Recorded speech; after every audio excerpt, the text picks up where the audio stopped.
Well, add Maine to the list of East Coast states looking at offshore wind. Senator Susan Collins of Maine says she will introduce a bill next week to help commercialize offshore wind. She says the Department of Energy needs to make a long-term commitment to develop this technology. Her bill would create a new DOE department and authorize $50 million a year for the next decade. Maine has been looking at the potential for wind power off of its coast. The governor there recently led a trade mission to look at wind power in Europe. The congressional delegation got seed money for technology development at the University of Maine, and Norway's Statoil Hydro is reportedly talking with state and university officials about possible deep water turbines. Collins may be in an unusually good position to get attention for her new bill. She is one of the few Republicans viewed as a possible crossover vote for key legislation on climate change, energy, and health care. For more on that, we turn now to Tyson Slocum, Energy Policy Director at Public Citizen. Hey, Tyson. Hi, Susan. Now, would you say that that Collins is going to get her bill considered by the leadership more likely now because she might be this Republican moderate who could be a swing vote? Yeah, I think so. And also, I don't think that the contents of what she's pushing, a new Department of Energy program,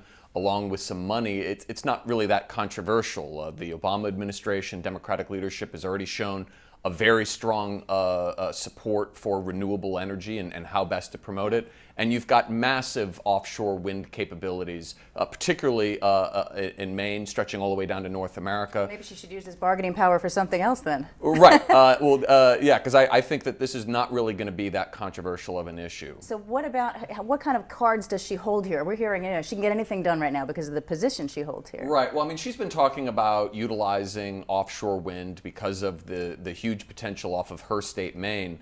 I don't know what other issues. I haven't talked to her office to see what other priorities they have. But clearly, this is going to be something that's going to be put into place. Look, we're a long way off from looking at what a final Senate climate bill is going to look like. It's unclear as to whether or not Congress is going to be able to put together a climate bill. Clearly, the Kerry Graham New York Times op-ed was the starting gun at a race to find out if they could get to 60 votes.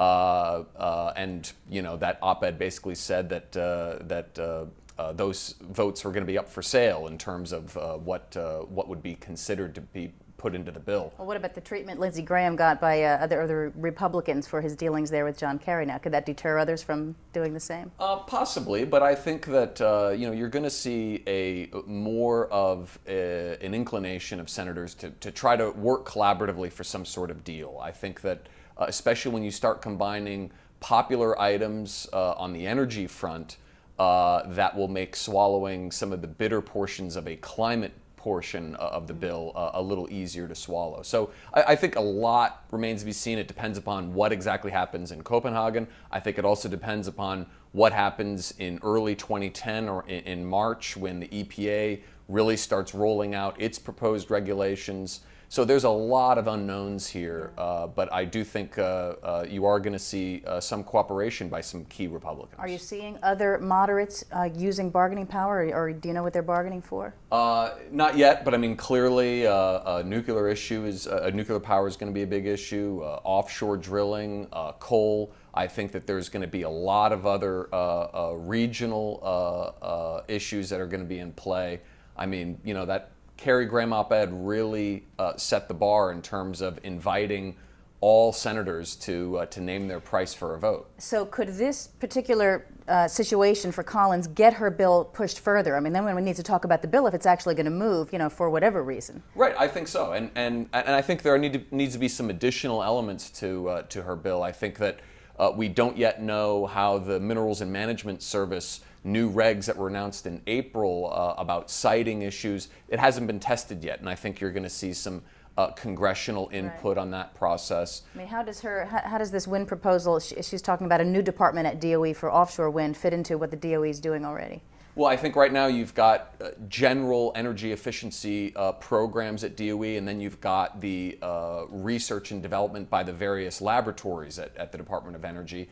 All this would do is just make a more specific focus at the DOE on offshore wind by creating a special office with specific annual appropriations. So could this really help get offshore wind off the ground? I mean, we know that all the coastal governors seem to like offshore wind, but look what's happening with Cape Wind. Right. Well, the thing is, I think that was part of, in the 2005 Energy Policy Act, Congress, in response to Cape Wind, wanted to try to streamline some of those regulations, and so they housed it at the Department of Interior at MMS, and they grandfathered Cape Wind so that new potentially streamlined rules don't apply to Cape Wind. So I do think that having an office at the Department of Energy, as Senator Collins is proposing, is a great step. I think that waiting to see how these new rules that Obama rolled out in April are going to affect the siting process for offshore wind is going to be big. Because we have to remember, 80% of our electricity demand is on the coasts. And if you look at a wind potential map, some of the strongest wind potential stretches offshore from Maine down to North Carolina, and then off of Washington State and this is Oregon. talking deep water, which means more transmission. Right, absolutely. So you're going to have a lot of logistical issues getting the transmission online, building these things, getting the financing, getting the siting. So there are a lot of challenges, but I think that the wind potential is just too large for this to be passed up. All right, we'll wait to see if you're right, and we'll see where this bill goes, if anywhere. Tyson Slocum, Public Citizen, thanks. Yeah, my pleasure. We appreciate it.